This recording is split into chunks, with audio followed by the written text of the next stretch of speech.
D'aucuns auraient pensé que les professionnels du tourisme de l'Hexagone délaisseraient Mayotte. Il n'en est rien. Voyagistes, tour opérateurs et autres responsables d'agences de voyage discutent volontiers affaires avec leurs homologues mahorais en vue de faire venir des touristes sur l'île aux parfums. C'est le dernier département français, donc c'est un endroit où je voudrais aller, qui correspond aussi à ce que je recherche.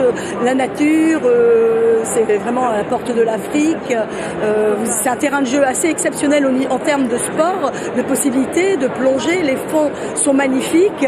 Une douzaine de personnes pour continuer de vendre la destination Mayotte aux professionnels du tourisme d'Hexagone et d'Europe, et ce malgré les problèmes d'eau et d'insécurité sur place. J'ai beaucoup quand même de clientèle, notamment étrangères, qui sont venues cette année. Honnêtement, quand ils sont sur place, ils ne ressentent pas spécialement l'insécurité ni les problèmes d'eau. On fait attention là où on les emmène. Ici, on est dans un salon professionnel.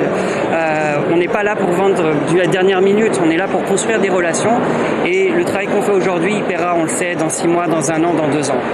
80 000 € déboursés par le comité du tourisme de Mayotte pour être présent sur ce salon. Un choix assumé par les professionnels locaux face à certains Mahorais qui pensent que Mayotte n'est pas une destination rêvée en ce moment. Or, grâce à sa présence à Paris, le comité vient de signer ce mercredi une convention financière d'aide pour 5 ans avec Atout France, l'Agence nationale de développement du tourisme. On les rassure en leur disant que nous cherchons les solutions durables par rapport à cette crise et que peut-être dans 1 an, nous aurons une situation qui sera beaucoup plus clémente que la situation que nous avons aujourd'hui. Une stratégie de visibilité internationale que partage le tout nouveau sénateur de Mayotte.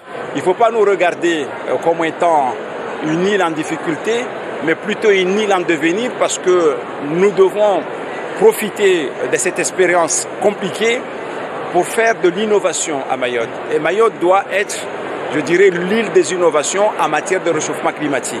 Si Mayotte accueillera beaucoup moins de touristes cette année que les 60 000 de l'an passé en raison des différentes crises sociales et climatiques, les responsables de l'archipel et les acteurs locaux comptent sur un retour rapide des touristes sur leur île en 2024.